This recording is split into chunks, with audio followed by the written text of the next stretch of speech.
Hey everybody, Doug at Jammin J Auto and Tire here. Wanted to show you something we're seeing on this car today. This is a direct injection engine. It came in for a misfire, and right here we have our leak down tester. If you notice, this gauge is at right around 30%. So this engine has on this cylinder a 30% leakage. Now when I get down in here and try and show you what we're seeing, if you look down in there, do you see all the carbon, the black gooey stuff down on that valve down there? Let's see if I can get a picture of it here. Get right down in there.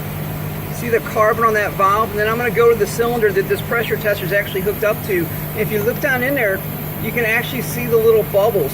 What that is this cylinder is leaking because it's got too much carbon on its valves, and this can be avoided simply by doing an induction flush on these cars every 30, 40, 50,000 miles. But because it's probably never been done, this carbon is built up so bad that this car literally is going to need an engine, or at least its head's taken off. Very expensive repair.